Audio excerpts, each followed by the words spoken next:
Yowza.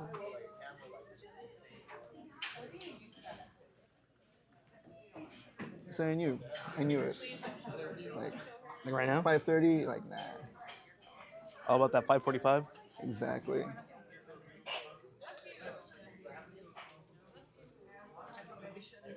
Also, I don't think he. Hello, hello, hello. I don't think he showed us how to use the mics, but I'm assuming it's this button. Test. Switch it off. Test one, two. Test one, two. Yodeling. Can you take me high? Okay, now see if it works both at the same time. One. Oh my God, that was too loud. Okay, gotcha. All right, howdy, folks. Welcome. And now I have the voice of God. Um, we'll start in a few seconds. We're setting up some cameras and stuff for some reason. I don't know why we need this televised or anything like that. It's nothing special, but thank you. We do appreciate y'all for coming out. So, without further ado, hope you guys enjoy your coffee. Please tip the wait staff. We appreciate the Caffeine Library. Big round of applause to Caffeine Library for hooking it up. There are very few places that actually do the work and actually stand by their morals, and I feel like we need to show solidarity whenever we can. And so, Caffeine Library, thank you for that. And also, we also would like to thank Beyond Borders Books, the press. We have Thomas Regaceria over here, and he'll go ahead and introduce us, and we'll get the show on the road. Thank you, Thomas. Thank you, Max, and thank you all for being here. This is a great crowd that gathers for literature, for storytelling, things that bind us together. That was the whole reason I founded Beyond Borders Books. I'm an author myself. I published a book of short stories about growing up along the Texas-Mexico border. And I found it hard to get it published in the first place, but also to find a community where it could resonate. That was the reason I founded Beyond Borders Books, to publish books like Campo, Texas, like Up the River, a collection by Lucia Villalda, who also hosted an event here just a few months ago. So I'd like to thank Caffeine Library for hosting both of our authors. We're a nascent press, and we're publishing more authors. So I invite you all to get in touch with me if you're interested in learning more about what we publish. Our goal is to publish at minimum 2 books a year about the Texas-Mexico borderlands, about border culture, about anything related to living in between. When you hear Max and Aaron today, you'll hear a lot about what it's like to grow up in a liminal space, like the Rio Grande Valley. That's what really drew me to Campo, Texas. And Aaron, as an artist, I think captured that so perfectly in the cover art. When Max sent me the cover art, I had to ask who did this.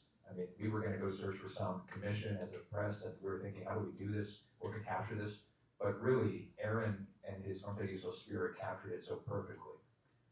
I've known Max for a long time. We went to LBJ Middle School together, PSJ North, and as residents of FAR at the time, we learned what it's like to have to rely on one another as budding writers, as trying to build this community that we see out here tonight and keep it strong.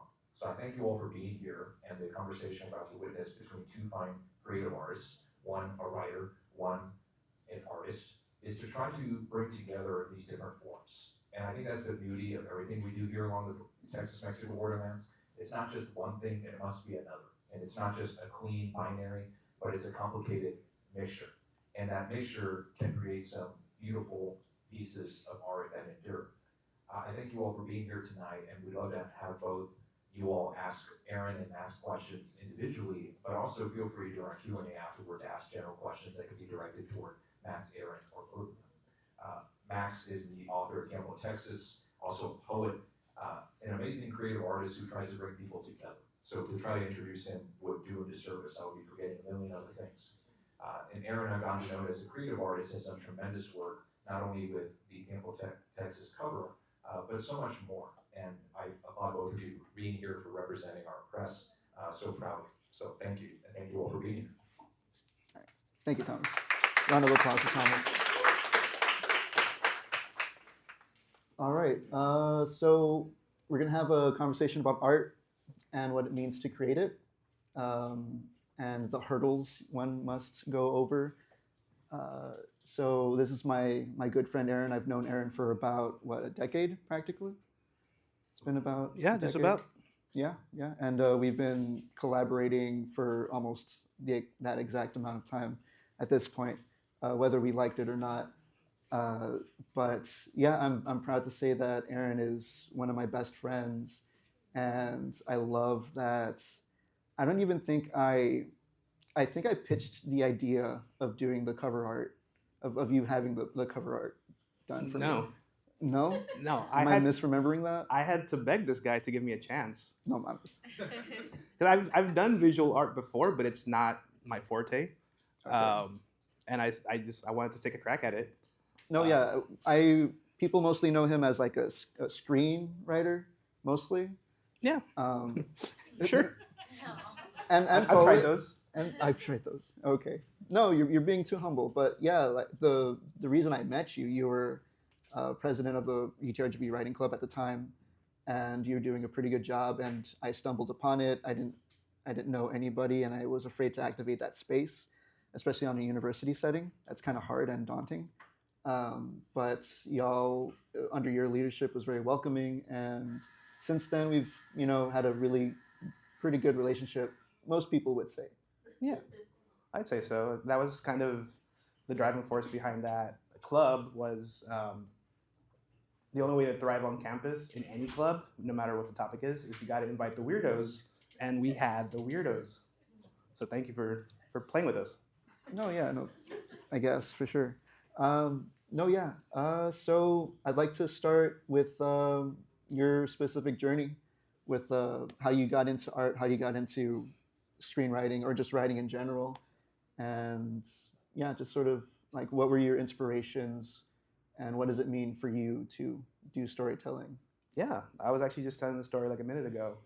Um, I the year is 2004. Spider-Man 2 just came out. Oh God, not this again. Doc Ock. Yeah. Thank you. I was like in the 5th grade or something when it came out. Awesome movie if you haven't seen it, of course. But it kind of got the wrinkles going because at that time I didn't know anything about movies or how they were made, why they were made. Just that we go to the theater and they're there and they're awesome and they blow your mind. But this is around the time of chat rooms and discussion boards, and I had graduated from the AOL chat rooms, I survived really, I graduated into the IMDb discussion boards, which I don't know if you knew that they had those. I don't think they exist anymore. But there was a page already for Spider-Man 3, and being eager, can't wait till 2007. Let's go. What's going on with the rumors? Who's going to be the villain? What's going on? What's the process? Is Tobey Maguire coming back? I don't know, man. So I get on these discussion boards, and there are just these. To me, they were heroes. Okay. These dudes who would write entire spec scripts of what they wanted Spider-Man 3 to be. And there was no hope of these scripts getting picked up. These weren't pretending to be like leaked scripts. These were just purely fan-made. I want to see this movie made. So this scripts. was like this predecessors Wattpad, I suppose. I'm sure Wattpad was around, but well. we were just on this site doing it. Oh, okay. We were very specific. We weren't trying to reach anyone else other than the people who wanted to see this. Okay. And that kind of triggered something like there's writers, there's people behind this, there's directors, there's thought and process, and that was just the literal spark that kind of got it going for me. Okay. I can say that for me, it's kind of a similar.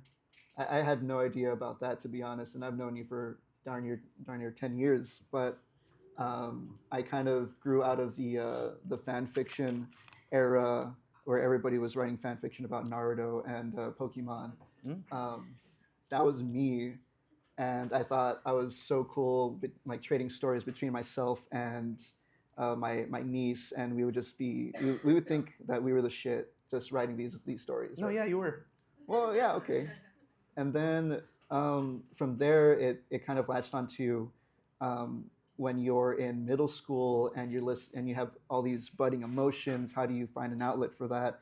And so my outlet was writing or trying to copy what My Chemical Romance or whatever emo band was doing at the time, and really failing at it, or maybe succeeding. Who's to say? All of that's deleted and scrubbed, just like certain files. But like, yeah, there's going to be a lot of jokes like that. So yeah, that was where I was coming from at that point, and I had no idea at the time um, that I wanted to do something more and like write a novel, for instance. I had no idea I wanted to do that, or I had that in me. And even at that point, when it was even completed years later, the old ghost of are you really sure you want to do this? Is this you? Do you think you deserve some sort of limelight or the recognition? That comes up a lot.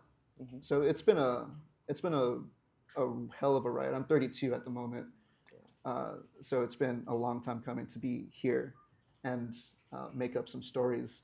But since we're here, and since we grew up here, I wanted to ask how important it is, um, how important place is specifically for you as an artist. A lot of my formative art where I'm trying to find a voice, I'm trying to create stories that might capture imaginations that in my mind at the time deserve to be on screen and deserve to be seen, um, weren't so much forced into a sort of valley or border narrative. Um, if anything, it was quite the opposite. I tried to kind of go against that. I wanted to be integrated and see, like, I can write a story about a kid in New York, right? I can imagine that up, or Yeah, Home Alone 5 or something. yeah, of course. Undercover Brother 2, a real spec script I wrote. Mhm. Oh shit. Yeah. Okay. Yeah, it's great. But it's so funny because every other aspect of my life has been dictated by location, and I don't just say that as like a person growing up on the border, but like I grew up on Mile 15, La Quince, Texas. Like that's not a city. That's what we call it. People who live on Mile 15, this stretch of road outside of Wesco in near Elsa, it's 15 miles from the border. We have pride about our street name, our title, La Quince. We put that on shirts. And it's not just La Quince, right? We're from Ed Couch Elsa. Viva la Máquina, right? Like man, Whoever Throw is 'em on from Mercedes. Elsa, throw them up right now. throw them up, man. Okay. The Yellow Jackets, yeah. We had a corrido for the Yellow Jackets. We'd play after every football game, win or lose, but we mostly won. And we took pride in that. And it was not just also being from Elsa, it's being from the Valley in 956 and being from Texas, which is like, they make trucks for us. It's probably not that different from another truck sold in Oklahoma, but they slapped Texas on it and we love it because we love where we're from. And we're from the United States of America, the greatest country in the world. So we've been told our whole lives. It's all about location, every aspect of it. And when I was starting to write, when I was coming up with stories, when I wanted to write my own Spider-Man story, I was trying to bury that. I was trying to just not be the kid from La Quince. I don't know. No, yeah, of course. I think I started off sort of the same way. Um, a lot of people, whenever they try to do art initially, one big question that they kind of run into is should I write purely from a context from which I'm from? In this case, the borderlands or South Texas in general. Um, and to a large extent, I was trying to avoid that at the same time as, trying to share the space. It's only through time and education, learning about history, and not just learning about history, but also learning about what you can do in the future in order to, not necessarily talk about border topics or talk about borderland narratives, but write narratives in which it is very much informed by where you're from, and the struggles attached to that. And so, yeah, I completely understand that. I mean, Tiempo was kind of like I wanted to write stories specifically remarking on like some old white dude's novel from like the 1910s. And then over the course of 5 years writing it, it took on another life form entirely. Once I started to, really research like, okay, like what would writing something like that look like here? And yeah, that's pretty much how it originated. And nowadays I write a lot of poetry, mainly focused on the working class issues as well. Um, I know a lot of the times that I've learned through the 10 years of trying to get Tiempo out, there's a lot attached to trying to get your voice out and trying to create at this moment in time. And so I wanted to ask, um, what do you see are some of the impediments to creating art? What stops somebody from creating art? Do you see? I think, I mean, in my own experience, it's all internal. It comes from within. Whatever self-doubt you have, whatever heroes you want to put on a pedestal and feel that they're too great to approach or attempt, right? How could I ever make a movie as good as Spider-Man 2 or E.T. or The Godfather, right? Yeah, Groundhog Day. Groundhog Day, exactly though, exactly. Like it's people reach these peaks of creativity and wit and cleverness that like, man, where do I even begin? Why would I even start? Yeah, And I mean that's just one aspect of that, right? There's also the aspect of like if you can sit down and you can write something, you can finish a project and then you look at it and you just have all this self-hate. Like, man, no one's gonna want to read this. Why did I even bother? no, yeah, Like it's don't even look at my heroes. Don't look at me. Avoid putting your eye on me and trying to dissect what I was trying to get across. You might get it wrong because I'm not that good of a writer, so I guess this should be put away. This should be thrown away. I don't know. yeah, Yeah. yeah. I kind of look at it through. A lot of it is mental. It is self-prescribed, but I also look at the external factors. Like I don't know how many people work just the one job right now, but I know plenty of people who work 2, sometimes 3 jobs. The gig economy is a thing, Yeah. to supplement wages, and it's all of that. And then I think the last time I had a public discussion with Thomas, he said, okay, well then now write your book. Like, how does that even formulate into what you want to pursue in art? And so a lot of the times you have to make sure that you set aside some time to write something down, to draw a little thing, and sometimes you have to cling on to it because it's the most important thing in your entire world. Because everything else besides is trying to make you inhuman. It's trying to make you a cog into a machine, but that little speck of creation is what makes you human. And I like to think that every little note I jotted down is going to be something at some point, someday, And yeah, so I think a large part of our economy gears against the creation of art at this point in time. I also feel that even larger institutions like I don't know, the DHS or stuff that entities who try their best to impinge on the rights of people as well. Because like when they're chasing you down, how do you expect to write? How do you expect to create art? Yeah. Personally, and this is I don't know how I guess genuine we were feeling tonight, but personally, I have a few friends, and I have one friend specifically, very very recently, who was a creative himself, and he had to confront the idea of staying here in the valley, e.g., America, or going back to Mexico because the fear of persecution, the fear of not even landing in Mexico if caught. And inevitably he came to the decision, okay, well, it's time to go back. I don't really feel safe here. And he left about a week ago. So there are other forces, I think, outside of just internal and even economical. Yeah.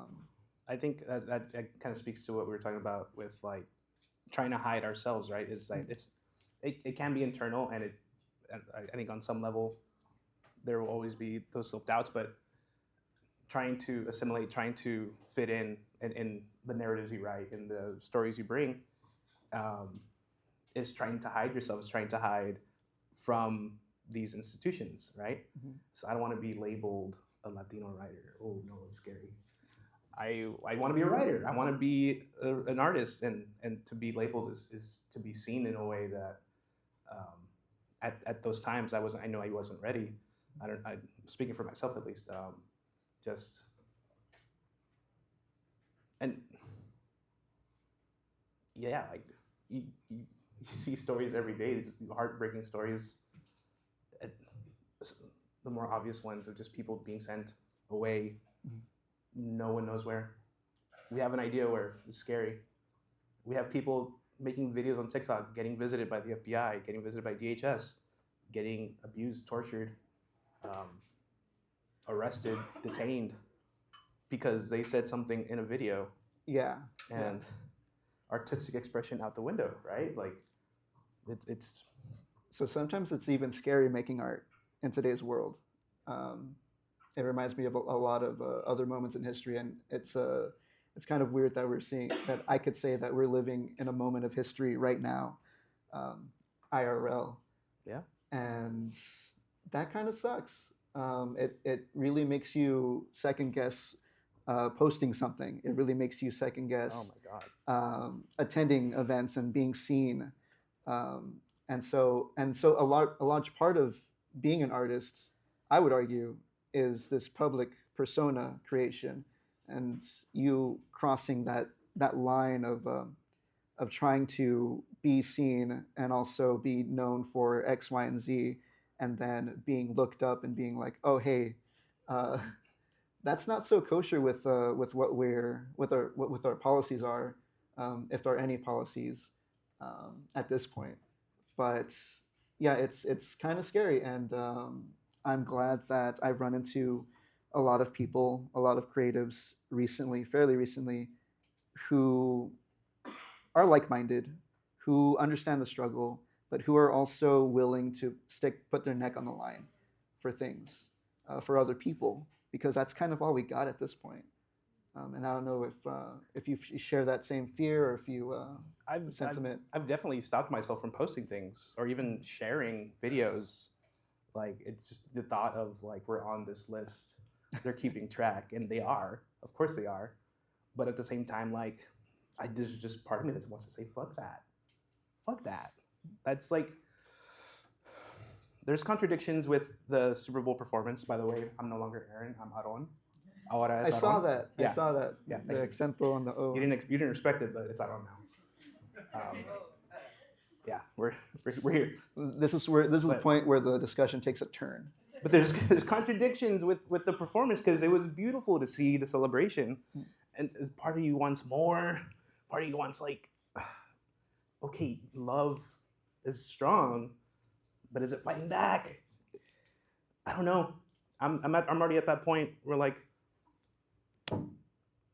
buy guns, buy guns. Like, Uh-huh. stop reading books, Mhm. learn other traits, pick up. I don't know. Go get camping gear. Find out what you can do with it. And I don't want to be scared to say that, Okay. but shit, I am. No, yeah. You're. Sorry for cussing. I hope you're fine. But yeah, a large part of that fear, comes from just being seen, and being seen for possibly the wrong reasons. And that's why I feel like trying to reach out to people and finding that connection with other artists, specifically other artists who probably you would never even know think like you as well, who share the same fears, and see if they're okay, and see how they're going through and navigating it, everything as well. And so I want to ask, what do you feel is the place of collaboration in 2026? What does it look like? Is it even necessary? Is it necessary now more than ever? Do it. take anything you can, everything you can from each other, with each other. We know it's hard. There's a collaboration we're in the middle of that I want to tell you is not dead. I want to keep doing it. I want to try. We haven't done a whole lot to get it started, but I haven't done a whole lot to get started. But take every ounce, every crumb you can get from your fellow artist, and it'll probably be crumbs because everyone has a lot going on, to be fair. Yes. Right? If they got a job, they have 2 jobs, they have families, they have just external crises and just DHS to worry about. But if you can take anything from each other, if it's in your messages on Instagram or an interaction you have for 5 seconds as you're passing each other at HEB, take it, run with it, and do it with love. Do it with consideration that, of course, this is their own person with their own things going on. And in your own way, credit them. Because collaboration isn't just, we wrote this essay together, we wrote this article together. Yeah. It's, Max said something that really stuck with me.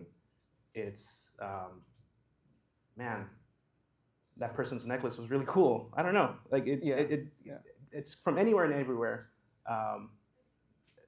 Take that is collaboration, that is kind of going off each other, and go to the spaces where we're hanging out, go to where artists are, go to the Gremlin open mic. It's not always the best, but when it's good, it's really good, I promise. But people are trying, and that's awesome, regardless, right? You might not always love the open mic comedian. There's a whole lot of reason not to love the open mic comedian. Lord knows. But on some level, they're trying. And if they suck, tell them they suck. Tell them why. Like, oh, that's a bad angle you're taking. That's collaboration. I'll take that. Tell me I suck. Yeah.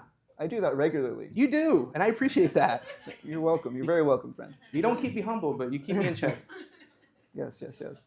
And also, I guess, speaking of collaboration real quick, Raylene Solis over here, she actually did pretty much our flyer for this event. Even though this guy could have very well done it, even though I did it, you don't That's really. Collaboration. I could have done it. Yeah. I had ideas. You don't want to see the original one that I did. He misspelled caffeine. So good. He misspelled caffeine. Okay. The writer misspelled caffeine. I would have said spell check, but Caffeine. I actually hand drew it myself. So, but Caffeine. yeah, caffeine. But yeah, on collaboration, make sure you go to events, and also if you feel very, very small at this point in time, there are ways in which you can reach out and help. In whatever it is, whatever facet that whatever strength you have. I know specifically that in some events, some organizations, they might need a flyer specifically, or they might need a drawing or a painting, or some organization needs like people on hand to paint a mural or something like that. And it doesn't kill you to actually go out and do that. But also try to make sure that you go in with all due diligence, all due respect, and know that you could have just been at home with your scrolling on your phone and sitting on your hands. And so that's why I appreciate the folks here at the Caffeine Library for Boy, is it fine. Nothing finer. But yeah, and even my book. He wrote a book. I wrote a book, and he did the cover art. And I don't know. I gave him a few themes. I let him read a few. He gave me like a page, dude. He did not. He was so precious with it, which your novel. It's I my guess. baby. Yeah. He didn't want me to read anything. And I was like again, we go back to that story of like, how did this happen? Like, I begged for a chance. I sent him some ideas I had, or like, hundreds Well, of okay. Before that, I had like I think I did like a mock-up of The Stranger, but like just like Photoshop, which is like it was terrible. the But there was an idea. the Albert Camus novel. Yeah, not the Max Stranger, but Oh yeah. and I think you said that another friend had tried, Uh-huh. and you're like, well, I guess like, you can. Okay, that was the vibe I picked up. Maybe I was wrong, right? We're speaking through WhatsApp here, so hard to Yeah. pick up. Yeah. There's not a lot of emoji options. No, But- yeah, not at the time. Yeah, but I mean, it's still even the little page you gave me is collaboration. That I needed something to go off of, and you gave that to me. No, yeah, and like even to this day, and I will say this for the rest of my life as long as the book is out there, that I'm proud that your work is there, and I don't think I would have anybody else do it for me, and yeah, All right, we've already kissed. We won't do it again. yeah, not in this public setting. Maybe at the Gremlin. Yeah, well, Taco Tuesday just passed. So, Next time. anything else you want to say about collaboration? Well, I want to know about your experience with collaboration outside of Okay. just us. Yeah, how's that been going? Just I think it's been okay. I want to recognize the ladies over here from the RGV Women's Poet Society. I hope I got that right. Okay.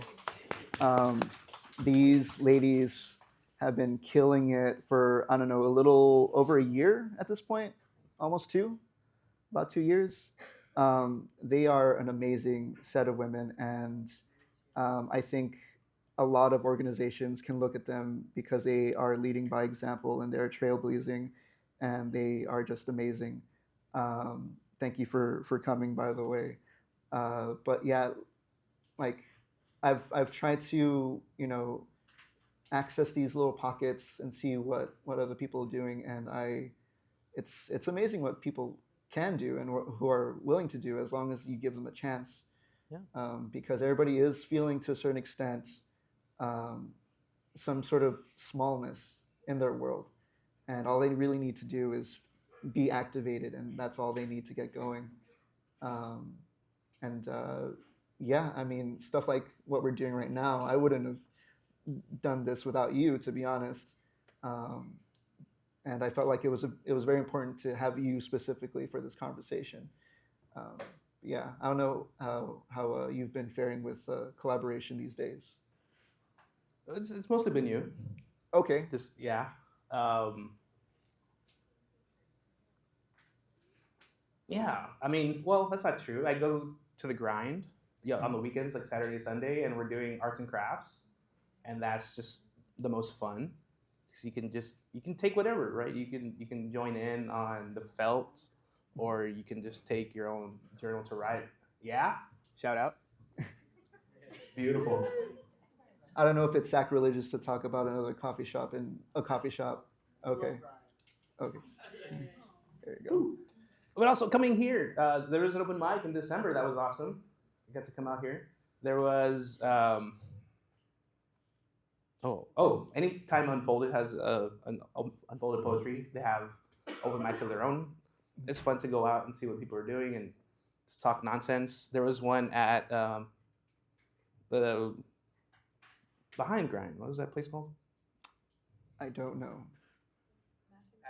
McIntyre Square. I always say it wrong. McIntyre Square. They had an open mic. Yeah, that was fun. And part of just creating art in general is just hard for me to sit down and do it. Mostly not for other external forces other than I'm really lazy.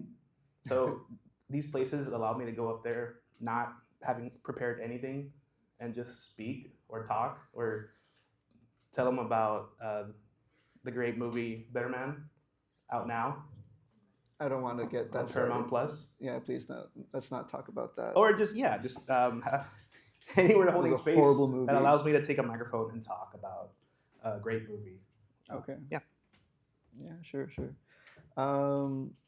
Yeah, I think we should be good to go with this discussion. I feel like that's a pretty decent place Sure. to stop. if we could open the floor to any questions that we might answer or any concerns. I'm pretty sure we've raised some concerns throughout whatever we talked about. Any pots you want us to stir? Oh, yeah. Oh, I don't know if you want to speak on the mic. This one. Yeah.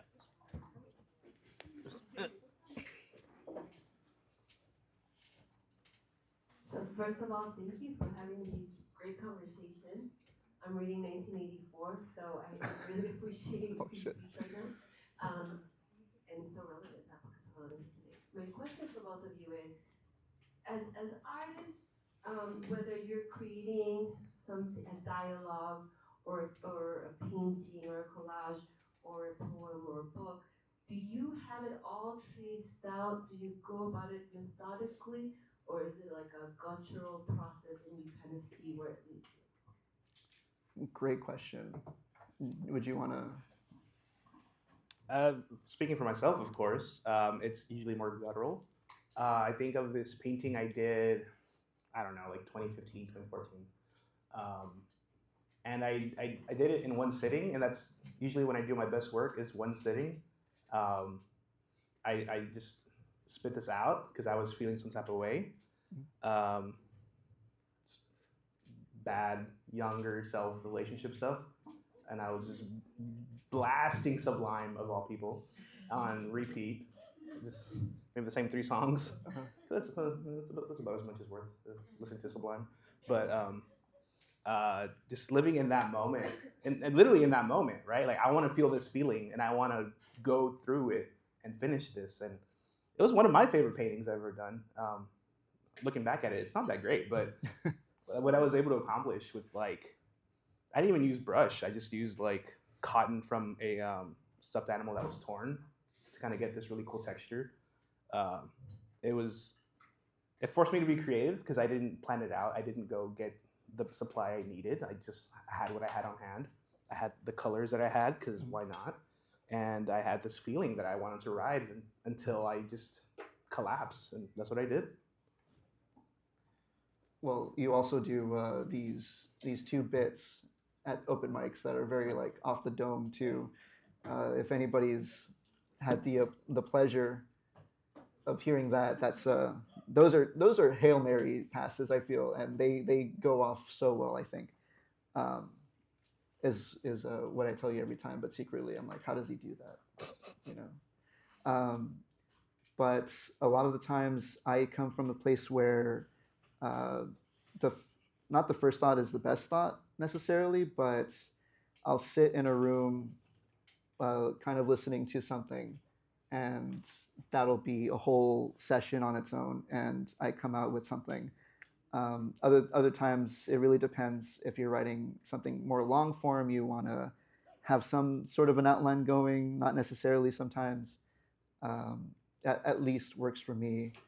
But yeah, I don't know. Sometimes it's very erratic, and sometimes moments themselves can lead you to inspiration, right? There was, or even just a statement from some sort of, and that might seem a little vague at this point, but there was an album that came out almost 2 years ago by some post-rock band from Canada, and I love the album, but their title itself was their inspiration for me to write a whole poem about Gaza. And it's little moments like that. It's a whole feeling, ephemera, and then somebody else puts a caption to it, and that kind of spurs you into something else entirely.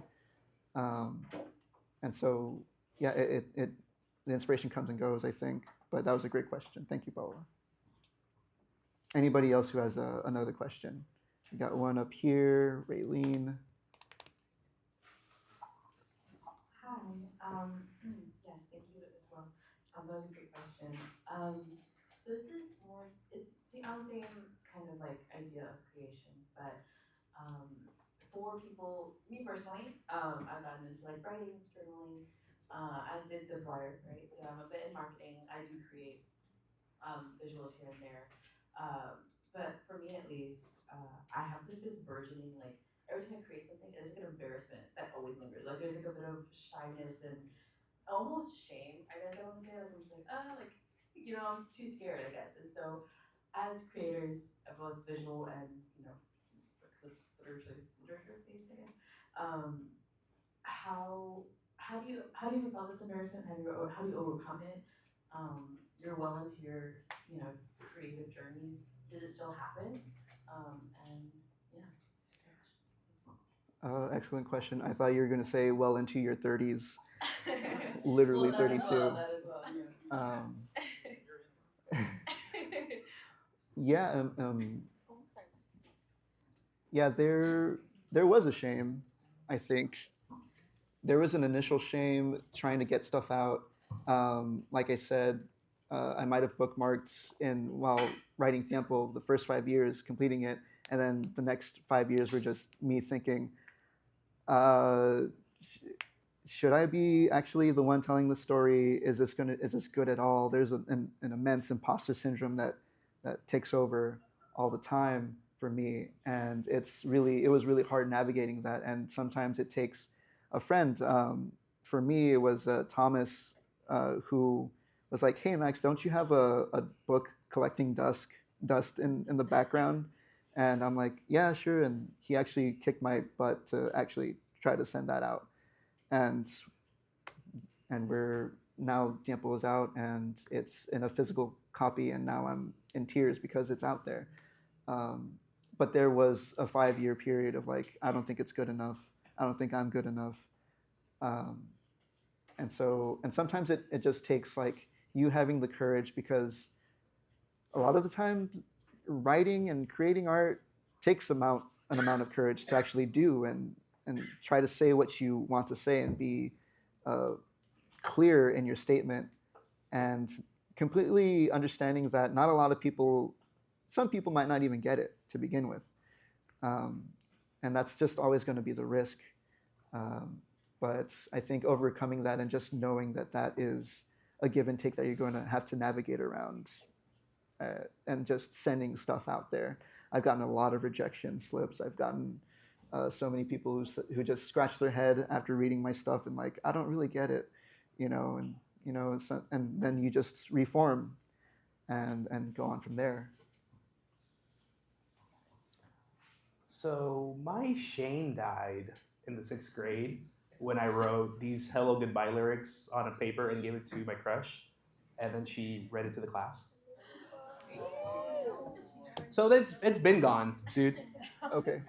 Um, I I make crap a lot of the time, and I don't mean like there's this app called UDoodle Pro. It's like Photoshop for your iPhone or for your phone. Super easy to navigate. I make some of the best, worst Photoshops you've ever seen in Yeah, like he does. a snap.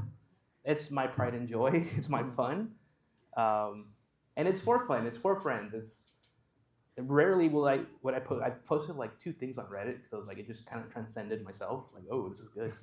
But otherwise, it's just like creating stuff to send to Max to get a laugh for like 5 seconds, and then it exists in the group chat forever. But we don't go back to it. I think I don't go back to it. It happened. I'll see it in my photo album like a year later, and like, huh, and then delete it. That's the stuff I live for, is that crap. So I think there's practice in allowing yourself to create crappy, sucky things. There's, if you're scared of painting, pick up some crayons, dude. Why not? Color in the lines, color out of the lines. Have fun. Thank you, Raleen, for that question. Also, just as a footnote, I brought this up to, I don't know, Thomas and maybe you. I don't really hear a lot of people say the phrase Photoshop anymore. Have y'all noticed that? Nobody's actually, it's all AI and like I put it AI'd through it. chat. Yeah, that's kind of weird.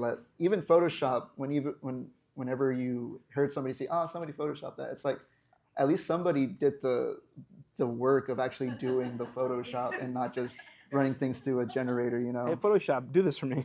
Yeah, exactly. Yeah. But yeah, I don't know, just something. Hot take. Hot take, possibly. Any other questions?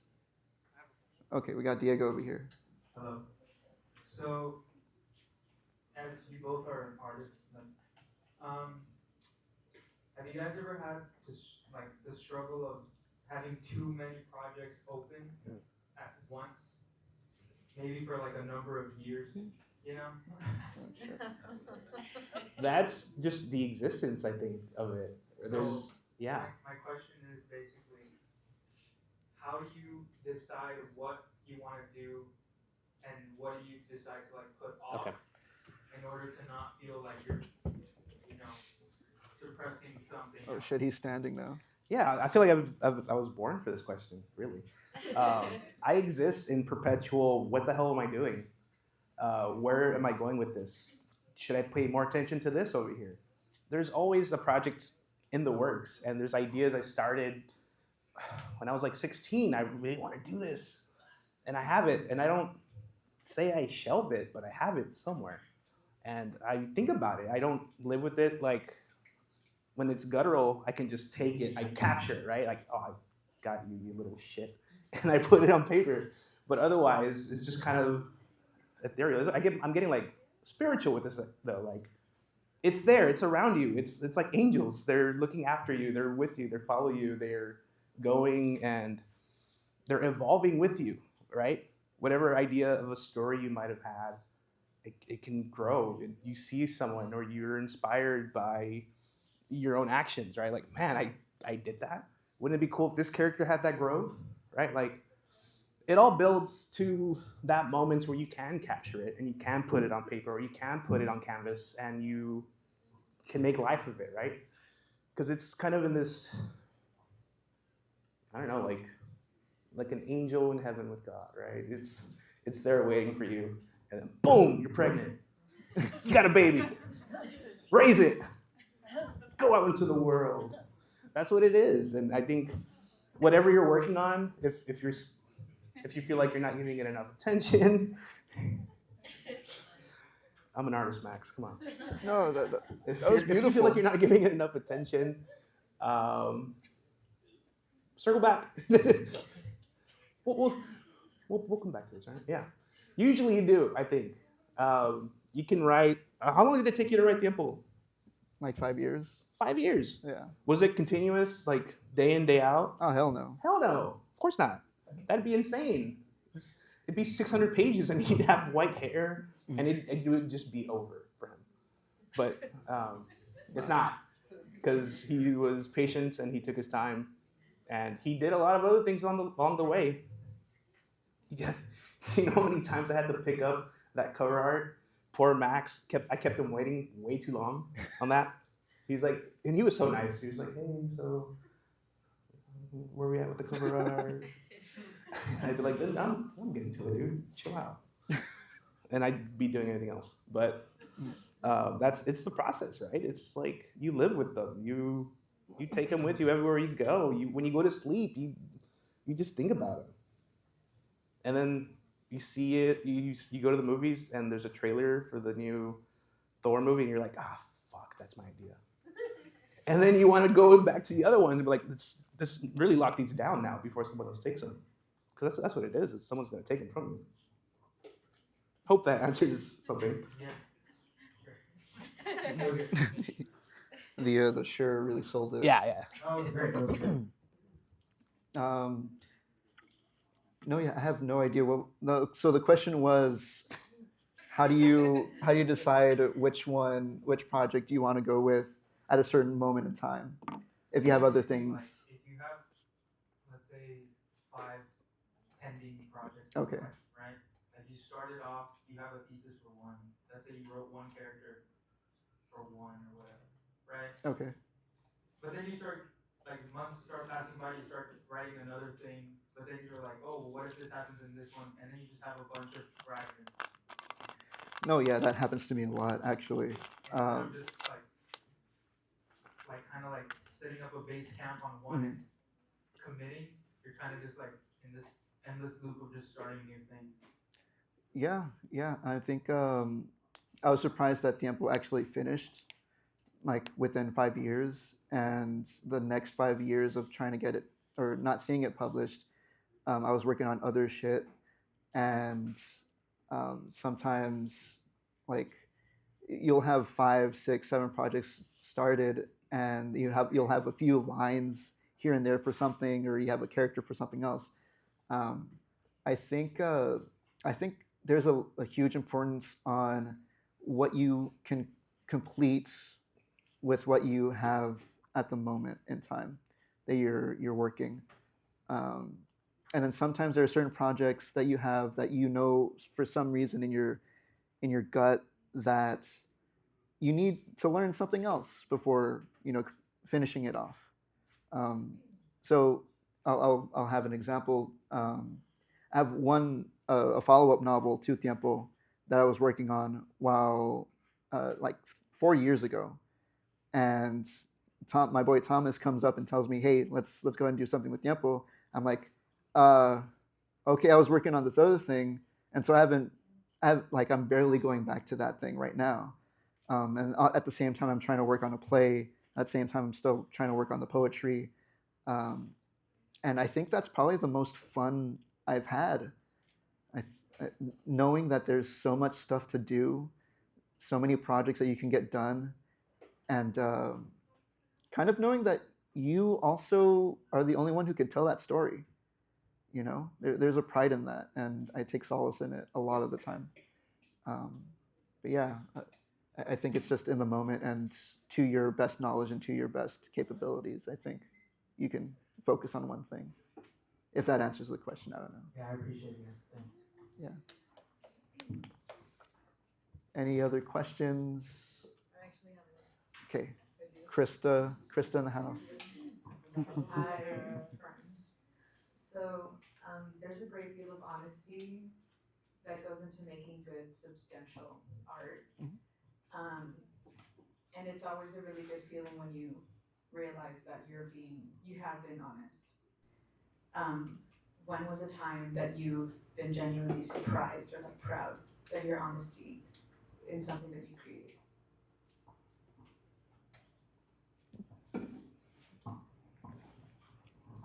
One of the stories Max referenced, I almost called you Matt. Happens. That's honesty. I don't know this guy. I scour open mics and I just terrorize people with my ramblings. And the first time I did it was in Brownsville at Bujo. Okay. I just told a story. Like I know the story. I've lived this story, right? It's. I mean, it might as well be journalism. But I wanted to talk about this ex relationship in our camping trip, right? How we dated for a year, and the entire time we knew there was an expiration date.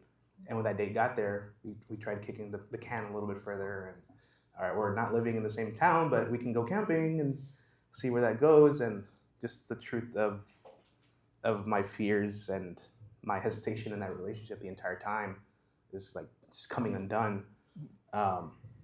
So as introspective as I had been leading up to like telling that story, I just felt like it was time to share. It's not something that I've kept to myself necessarily. It's a really fun story to tell, but it's more so like, man, see this beautiful moment. It was just a moment.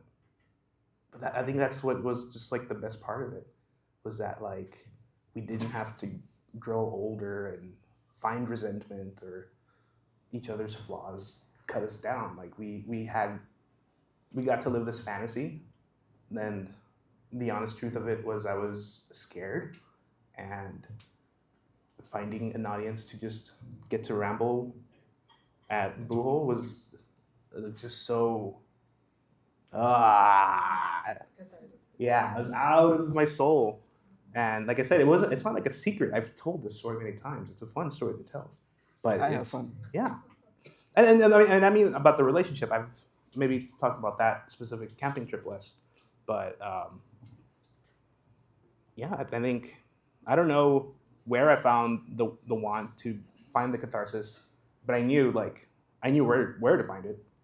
I knew where to tap into. So I think it's similar to just like the general creative process of like you have these ideas, they float around you, and even when I was early on and I'm trying to be inauthentic, I'm trying to be something that I'm not. I'm trying to hide and be just a writer. Truth is there. It's just you're just kind of looking away from it, right? So it's just, can you face it? Can you look it in the eyes? I think a lot of the times, I want to say that specifically my poetry is a good battleground to try to get that precise truth. And there's an immense amount of shame that I'm unpacking in every poem, but there's also opportunity there to make something else, something more beautiful. Um,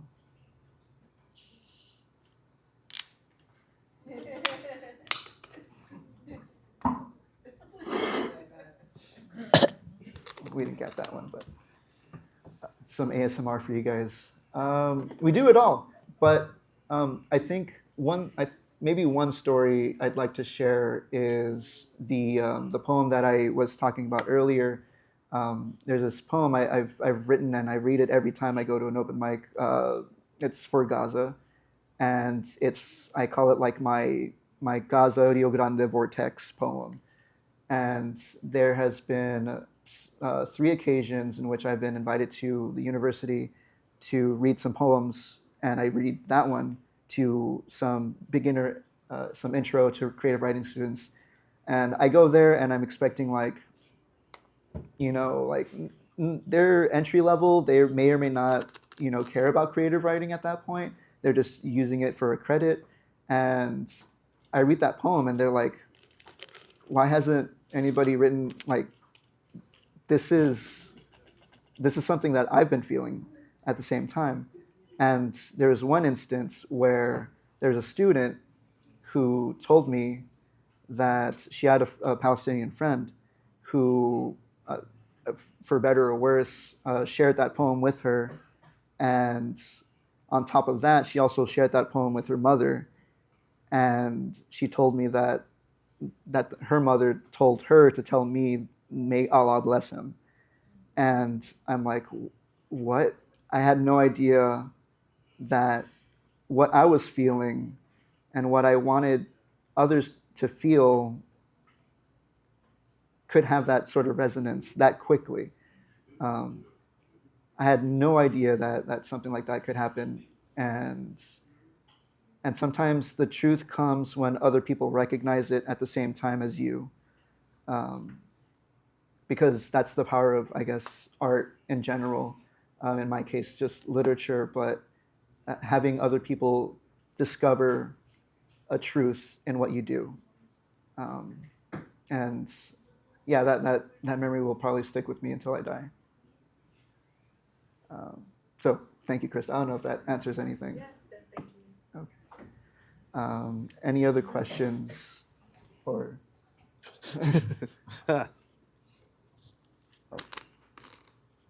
Diego too. Yes. Aaron, earlier you had touched on not wanting to be pigeonholed as a Latino writer.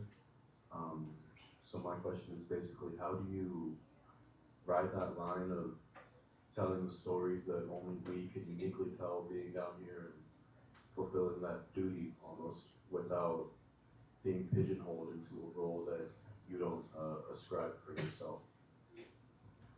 Yeah, that was a big struggle for me, was just realizing no matter what I write, I am who I am, I can try to influence whatever bill I'm going to be on to say whatever I wanted to say, but at the end of the day, me amo Aarón, right? I'm now Puerto Rican. This is my life. But no, truthfully, it's weird. It really is to come face to face with your own identity and to try to reckon it. And I think that's the borderland experience, right? It's Selena's dad saying, You know, you whatever, right? We know the movie, Selena. But there was this writer who came to the Valley, he married a woman here. His brother is a big shot Hollywood director. And he found my writing group that was outside of the university. And he wanted us to be his like writing room. He wanted real, authentic border stories from people in the Valley. And when we would come and we would meet with him, I mean, it's exciting, right? This guy wrote that movie. It was never up to his standard, and that was so weird because this is what we wrote. This is who we were, you know, this is our stories. I mean, we took his notes, for better or worse. We're like, okay, you want this? So we wrote stories like that, and it just, the more notes we got, the less authentic we became, and the more just like chopped up the process came. And it was just like, oh, this isn't even like writing, it's creating a puzzle that I had no vision in, right? This is this guy's vision, and he's making us cut these pieces and put them together. And it was really bizarre being told what to do when he was the one seeking us out in the first place, right? So I think one way that our group reckoned with it was just, we did have a falling out. That guy sucked. He was just kind of a jerk in general. Blew his own Netflix deal because, I don't know, couldn't hack it. But the moral was more so like, man, like, we bent over backwards. We went along with this guy for like, I don't know, like 9 months. We went to term, essentially, right? Like, we carried this guy's baby, and he didn't want anything to do with it. We're back, yeah. You're back at the babies? Yeah, a lot of birth, afterbirth. That I think that was kind of like the turning point for me. Really, was that experience, because it was before I went back to the university. I had gotten kicked out for really bad grades. I had a terrible GPA, and some friend kind of picked me up and took care of me, put me in this writing group. Dr. Salivar, Jose Salivar, incredible guy if you've ever get the chance to meet him. And he nurtures us, and although he was the one who introduced us to this writer, he kind of took us along with that journey. And I know he's had his own journey kind of finding himself being seen as Latino, because he's someone who grew up, in his own words, he grew up white, right? Listening to Motown and kind of watching these shows. And he went to Stanford, and he was just reminded relentlessly how Latino he was. And Stanford it was Mexico like 6 generations ago, man. Like, and he's having to hear it over there. And even here, before he left high school, the principal went up to him. He's like, you know why you got into Stanford, right? It's because they need the numbers. And that's the shit we hear going out. Like, some fucking writer from Austin came and told us we're not being border enough. We're not Latino enough. And it's, I'm getting pissed off thinking about it. But whatever he sparked, whatever he set off in me, was just to be more, like, whatever, more authentic. Just quit censoring myself, quit trying to ascribe to a trend or an idea, right? Like, superhero movies are hot, right? Or they were hot like 2 years ago. Should I write a superhero movie? Yeah, get lost in the mix, right? Go swim in the ocean. Or do what you want to do. Speak your truth. Talk about your stories. If there's an audience for that and you can take off and have a career, that's awesome. If you're writing in a notebook and it just heals your soul, that's awesome. If you can share it with friends, it's beautiful. It's not about trying to like write a certain way or talk about certain topics, but the truth comes with having to confront what you're dealing with day to day, right? And lived here damn near my whole life, left for 3 years, came back, thank God I'm back. I love it here. It's just who I am. Yeah. Thank you. Anything to add to that? No. If we have any other questions, comments, concerns, Any objections? objections, any fighting words? If not, so I do want to mention at the moment before we sign off, we do have some Know Your Rights kits available on hand. If you know anybody, or if you yourself, just in case of an emergency, would like to take some, let me know. It's we're going to do like one per person, if that's kosher with everybody. Other than that, just if you want one, just go ahead and come up to us. We'll be glad to disseminate. I don't know. I think from us, thank you for listening to us. I know it's been a weird experience possibly for some of y'all, but if you know us, you know exactly how we roll here. And thank you again to Caffeine Library. Thank you everybody out there. Thank you for everybody for showing up. Aaron, I don't know if you have any parting words. Thank you. Arm yourself. Oh, God forbid. God forbid you practice your amendments. You're selling a book, right? Oh, We yeah. got a book to sell. Oh, yeah, It's Thomas. on Gamble, Texas for $20, and it benefits Caffeine Library and Beyond Borders Books. We also have 2 copies of Lucia's book, Of the River, also published by Beyond Borders Books. We have 8 copies of Max's book. I'm sure the artist and the writer himself would love to sign, and of course, pictures and everything. Yes, And all of that will be available. Thank you all for coming. Thank you all.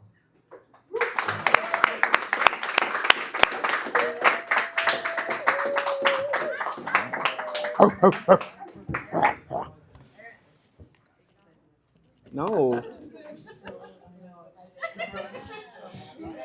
I'm sweaty. Yeah, it's a little warm right here. Any final words? And that's a wrap.